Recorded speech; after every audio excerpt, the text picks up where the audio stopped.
Welcome to the W2W review. I am the Oakland Knight, and joining me as always from his LA studios is Raider Pirate. What's going on, Pirate? What's going on, Raider Nation? All right, Raider Nation. All right, today is going to be Defensive Wednesday. This is the day where we talk a little bit about the defense and the 53-man roster that was set this weekend. So, Pirate, what do you have for us as far as the depth chart for the defense? Yeah, well, there's some interesting additions, I think, to the defense here, unlike with the offense. Starting off, it looks like Dan Williams is going to be the starter at defensive tackle, playing next to Jelly Ellis. And with Mario Edwards Jr. out, it looks like Jihad Ward has taken over that position to start. Danico Autry is going to be backing him up. So a lot of people thought Danico Autry was going to come in and play that defensive end position, but it looks like it's going to be Jihad Ward. So the people that were scratching their heads trying to figure out what the heck we drafted this guy in the second round for, it looks like we're going to get an opportunity to see just why in New Orleans. Khalil Mack is at defensive end. Then we've got Bruce Irvin, Ben Heaney in the middle, Malcolm Smith, David Amerson, and Sean Smith will man the outsides with Reggie Nelson. And here's a little bit of a shocker, Nate Allen starting over Carl Joseph, who will be backing him up at the strong safety position. If you look at the depth here, again, Danico Autry is going to be behind Ward, Stacey McGee, and Darius Latham, who a lot of people thought was going to be taking that defensive end spot, right? We saw a lot of action with him on that defensive end spot that Ward now mans. So maybe they're going to be mixing and matching these guys a little bit. And then Jihad Ward will be backing up Khalil Mack. So interestingly enough, because Mack switches from left to right, I think they want to be able to do the same thing with Jihad Ward in terms of having some of that consistency with these guys. Shalik Calhoun is going to be backing up Bruce Irvin. So there should be constant pressure all year long coming from that strong side. I mean, whether it's Bruce Irvin or Shalik Calhoun, that should be some quality rushing. Corey James backing up Ben Heaney. So once again, when they go into the 34 lineman or the 52, it looks like those two guys are going to be manning the middle, just like we heard McKenzie say. And then you've got Darren Bates backing up Malcolm Smith. Now that one is a little less, haven't seen enough of Darren Bates at this point. But if you take a look, our starters from last year, this tells you the difference in the secondary. Our starters from last year, DJ Hayden, TJ Carey, they're backups now. So it looks like Hayden is going to be manning that nickel position. And then Keith McGill and Carl Joseph will be backing up at the safeties. And then, of course, in terms of the cornerbacks, Hamilton and McDonald will be deep on the depth chart. So your thoughts? No, I really like the way this defense is finally lined up. Now, unfortunately, in the preseason, the way that we saw them handle this roster, there was a lot of different personnel and sub packages that we saw. So although we may not have a good grip of exactly how this is going to work, essentially, right, because they tried so much experimenting in the preseason, I like the individuals that are in place. Now, it's going to come down to how they all lined it up. So when I look at the safety position, I'll go ahead and start there. You got Nate Allen starting over Carlos Joseph. And I know that there might be a lot of people scratching their head saying, well, I thought Carlos Joseph, our first round pick, you expect them to be starters. No, absolutely. And I just read a quote from Jack Del Rio stating the fact that he wanted Nate Allen against Drew Brees, an experienced veteran back there. And I think it's the right move. Carlos Joseph, still coming off the knee injury, not trying to throw him into the fire. You got some talent in the safety position, so why not even start with Nate Allen? I know a lot of people have doubted Nate Allen because of what he brought last year, but if you remember, he had a pretty strong preseason and where he got hurt. And I mentioned this before, he didn't come back until late in the season, and he just never really got fully acclimated into what we were doing on defense, at least in the regular season. So is he a guy that you want to lean on all year? Probably not, but I think he brings a great veteran presence along with Reggie Nelson, especially going up against an experienced guy like Drew Brees. So, from the starting standpoint of this week, I think it makes sense. But make no mistake about it, Carlos Joseph is going to be a spark off the bench, and he's going to end up playing his way into that spot. I have no doubt about it. The guy is full of talent. He's full of charisma. He could hit. I think that they're just going to bring him on a little slowly, and I think there's nothing wrong with it. You want to make sure that he becomes completely, fully 100%. You don't want him trying to do too much as a rookie and hurt himself again. So I really like the way that that's playing out. And then as far as the cornerbacks go, I really believe that we have the right starting unit. We saw Sean Smith take some chances. He missed some opportunities, but I really believe that his aggressive style of play is going to benefit this defense, especially once we get the pass rush going. So I'm excited to see Sean Smith in this defense full bore. And then, I'm looking for Emerson to pick up where he left off and really bring the heat. He batted a lot of balls down. Now, he did have the one pick six, but I'd like to see a little bit more of that. But as long as he is on the defender and knocking balls away, what else could you ask for? He really showed up and played. So, TJ Carey, DJ Hayden backing that up. Yes, I know a lot of us are still kind of like, why is Hayden here? Well, Hayden's here because they feel that he serves a purpose, at least for this year. He has a chance here, guys, to really show up in the nickel package and make a name for himself finally. And if he doesn't, this is the last year of his contract, so we just walk away. We have other developmental pieces. So, just from an experience standpoint, someone that's been in this defense for a year, someone who has great feet and great speed, I'm hoping that he can put it together. TJ Carey is another guy. I think, his size hurts him a little bit, but, in this defense. But once again, you got Smith, you got Emerson. So I think the depth is there. And as you look at Hamilton and McDonald, I mean, these are some developing pieces that are going to have some opportunities here. And we always have a backup in Keith McGill in the safety slot. So all in all, I'm really liking the way that the secondary is shaping up. What was a weakness last year seems to be a strength moving forward. Your thoughts on the secondary, partner? Yeah, I look at this secondary and watching Carl Joseph in some of these preseason games, I noticed that he was a little overzealous.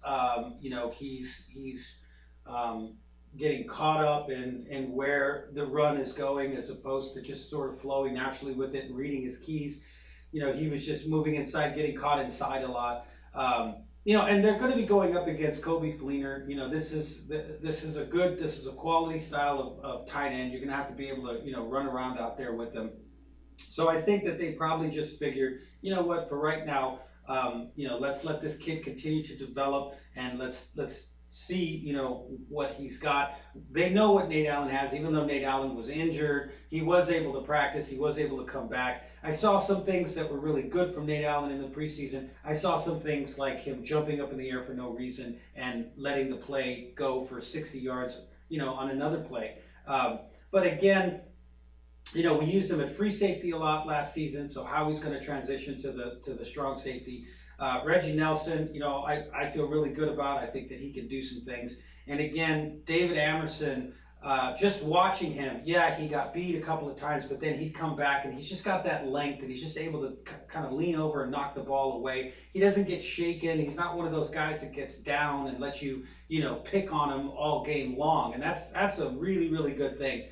Sean Smith, again, he's got to acclimate to this football team. He's got to understand that he's no longer on the Kansas City Chiefs. So I think that he's going to be fine. And DJ Hayden, I think, I hate to keep referencing, Hard Knocks, but I was watching Hard Knocks last night. And, when Fisher basically is bringing people in to cut him, he's like, look, the nickel position, it's just so much harder than the outside position. There's so much more responsibility, so many more things that can go wrong.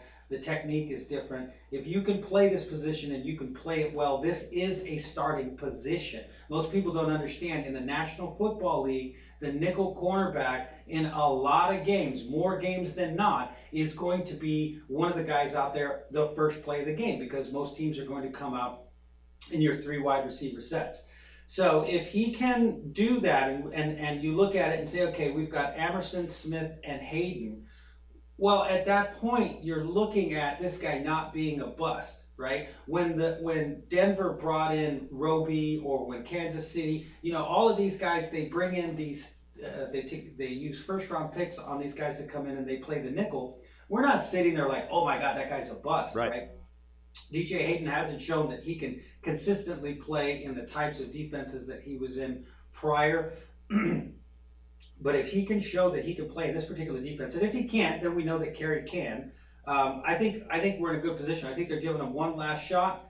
here it is. And yeah, I feel really good about this secondary as opposed to last year. I mean, look at that. David Amerson, Sean Smith, DJ Hayden, and TJ Carey. And we all liked what Dexter McDonald was doing, even in the short little bit that we were able to see from him. So you got Hamilton back there as well, two really raw guys. But if you look at that starting four as opposed to the starting four that we had last year, it really is night and day. No, absolutely. And the whole key here is not to utilize that depth to its full potential. I mean, we don't want to see too much of Dexter McDonald this year or Hamilton. We want to make sure that at least the first four are handling it and doing their job and staying injury free. So as long as we could do that, I have a lot of faith in the secondary compared to last year. At this time last year, we were all stressing out. We knew this was going to be a weakness. It was something that we had to focus on. And just one really quick last note on DJ Hayden. I truly believe, he struggled. We all know that. And he's let us down year after year after year.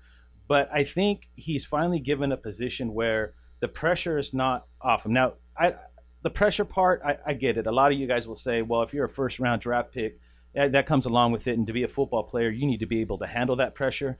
But at the end of the day, obviously it was too much for him to handle, with everything that he's gone through. But I think maybe this could be the spot where he could shine. And if he could actually step up and show some quality, playing the nickel position and covering the tight ends and the slot receiver coming off the line, he could actually make a name for himself. Is he going to want to return a Raider after the end of this year? Well, if we're successful, why not? And, we'll probably get him a lot cheaper than we would have if he would have been successful. But now we're not asking him to be a shutdown corner on the outside. We're just asking him to come in nickel packages, cover the tight end, cover that slot guy, and he has the feet and speed to run with these smaller wide receivers coming off in that third spot. So, it's going to be interesting as we move forward to see how he handles himself in the situation, how he's able to grow from the situation. And this will ultimately determine whether or not he's a bust. And if he's a bust, how much of a bust is he? You know what I'm saying? Like, it's about quality in the position that you're asked to play. Now, we got very little quality out of him from the outside, but maybe, just maybe, this is his home moving forward. There's still a lot of defense to talk about. When we get back from break, we're going to get into the heart of this defense, our linebacking core, which to me is the question mark, and this defensive line. It all starts in the trenches. Regardless of how good our secondary is, how good our linebackers could be, it really is going to take this defensive line to be able to step up. So once we get back from break, we're going to look at our linebackers and our defensive line.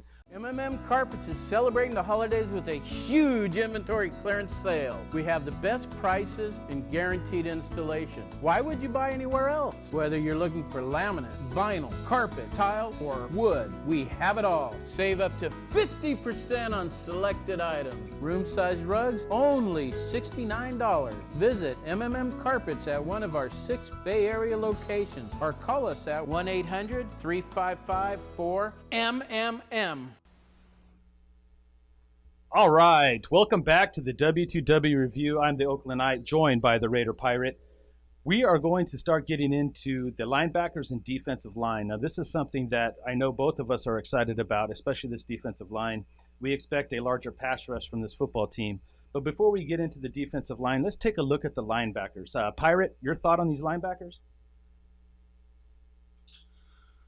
Yeah, well, I certainly like what we're trotting out there with. Bruce Irvin, Malcolm Smith. I think Malcolm Smith has been just a diamond in the rough. He's a guy that we went out and brought in and has just consistently been the most versatile, leading tackler type of guy. Maybe not a guy that turns your head and says, "Oh my God, he's the best linebacker in the NFL." But just as a Swiss Army knife, just seems to be able to do it all. He can rush the passer. He can cover people. He's a great tackler.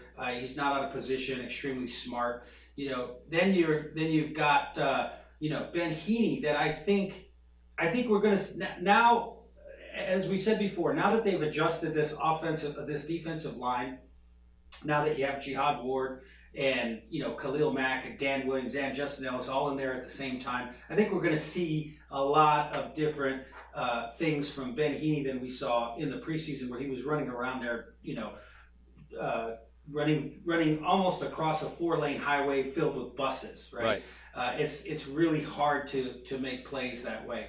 So I think Ben Heaney again is a high energy player. You know, they kept him here. They knew that there was something that they saw in him, and they figured that they would be able to utilize that in conjunction, perhaps with Corey James. But they didn't keep any other inside linebackers, so that kind of tells you whether they're going to switch Bates across or not, or even try to have Calhoun, you know, flex into the middle. Right now, they're pretty much set as having, you know, those two guys sort of man the middle.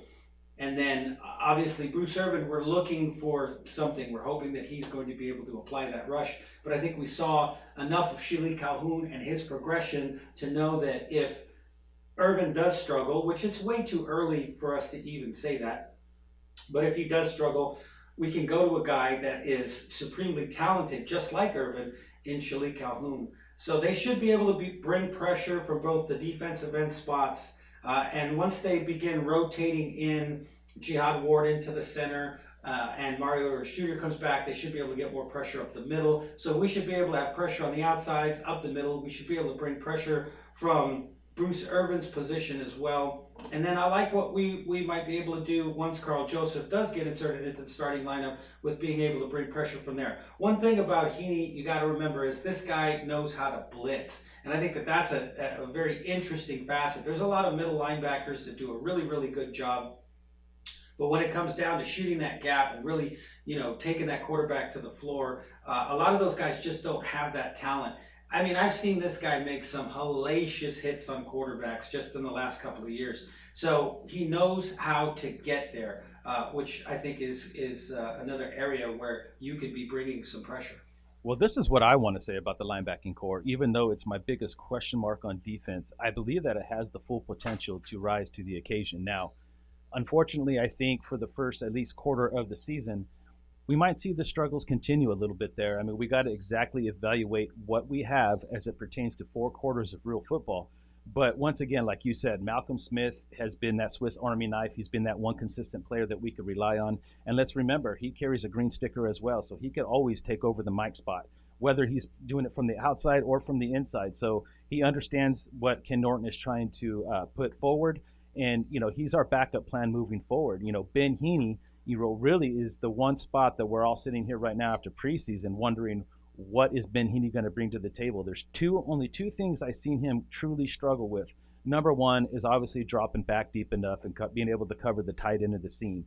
I think that's an easy fix. He just got to understand where his body style and his speed fits into his drop back coverage. So once he adjusts to that and he starts figuring it out, I think he's going to be okay, because he has a nose for the football and he's very athletic.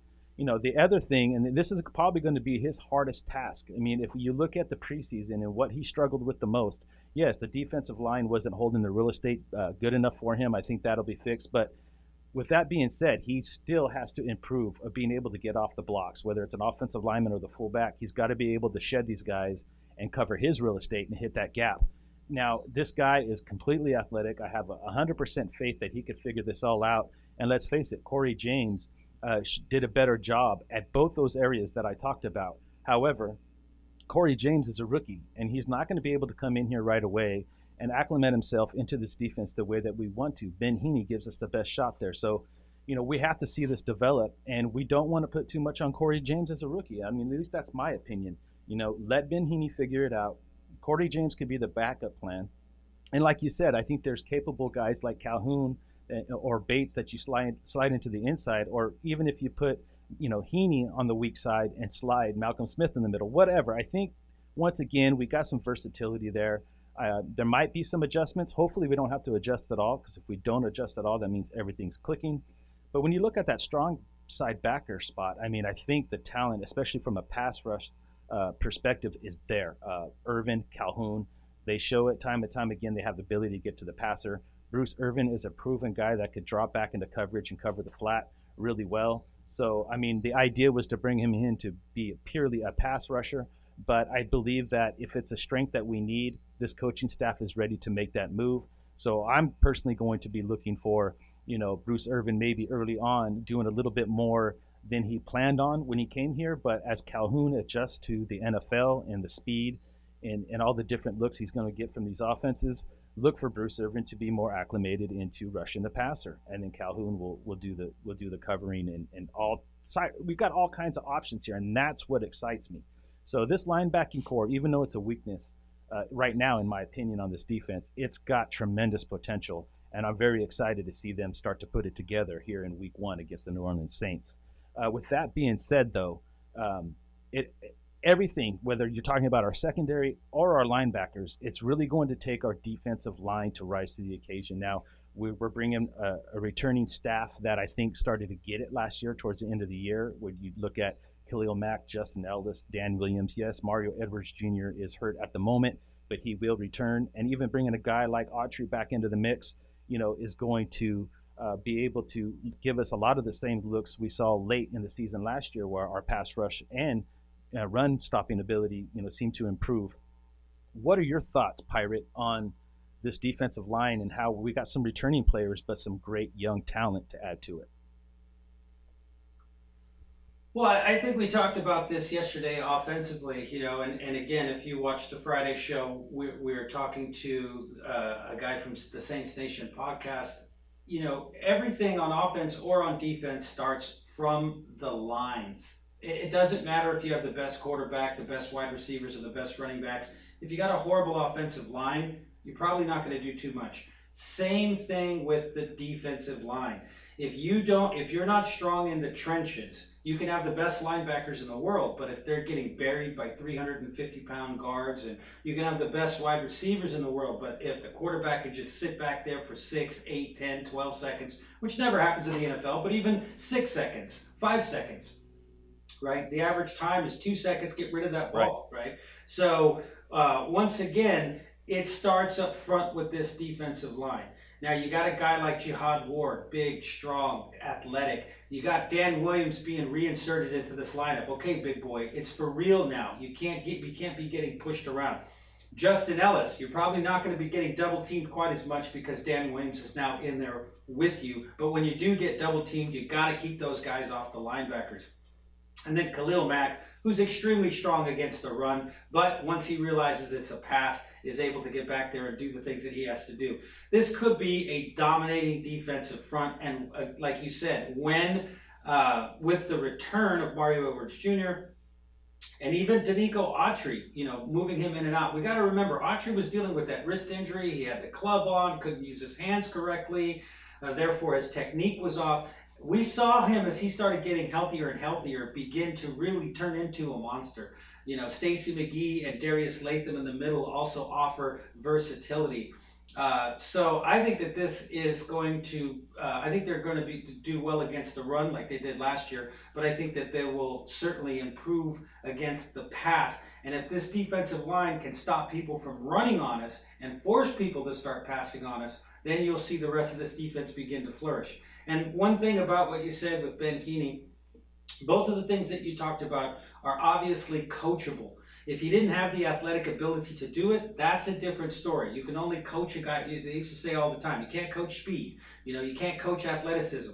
What you can coach is, getting, when those guys come out on you, dropping that knee into the ground, taking that guy into the ground, forcing the running back outside, not getting pushed out of the play.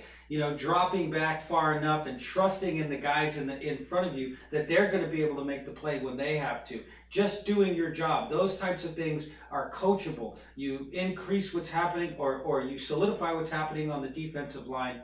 And then, like you said, you really coach up a guy like Ben Heaney. And I think all of a sudden, you can become extremely strong in the middle of that defense. No, exactly. And the thing that excites me the most, when I look at the preseason tape, and it was actually brought up, I believe, by Autry, if I'm not mistaken, where he even mentioned that in the preseason, they really wanted to focus on getting towards the passer and understanding when to attack, especially from the middle.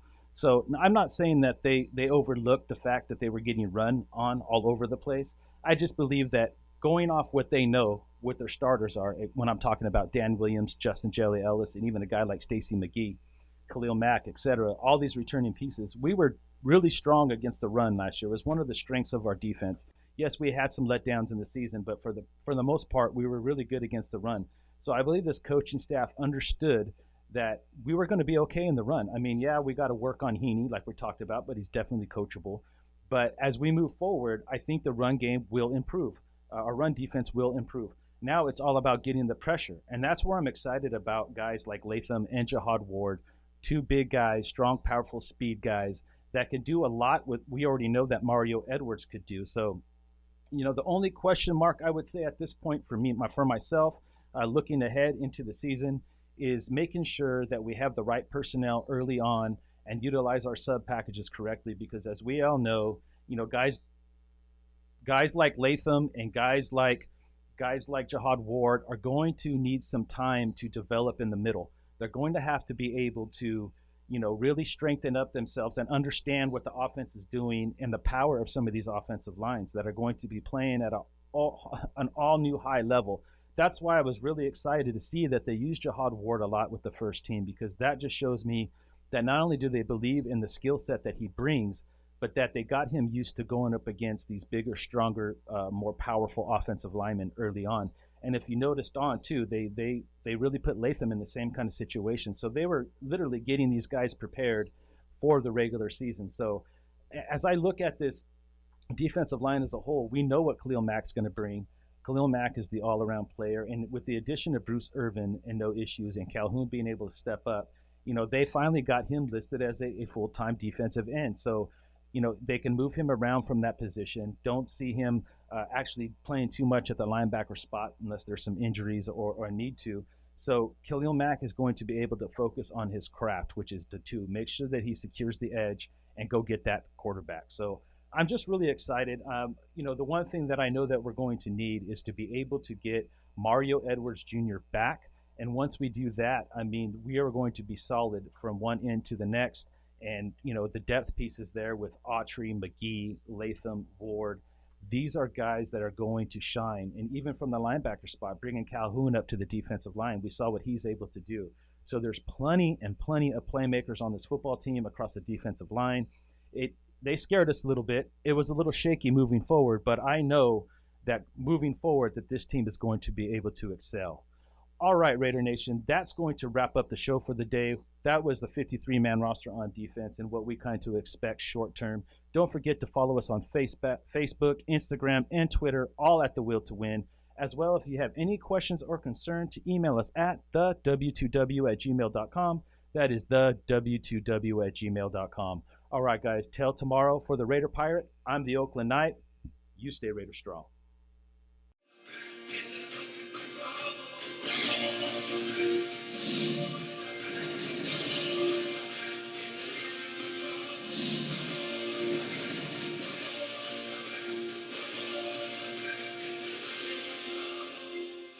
Hey there, I'm Jason Smith, also known as the Oakland Knight.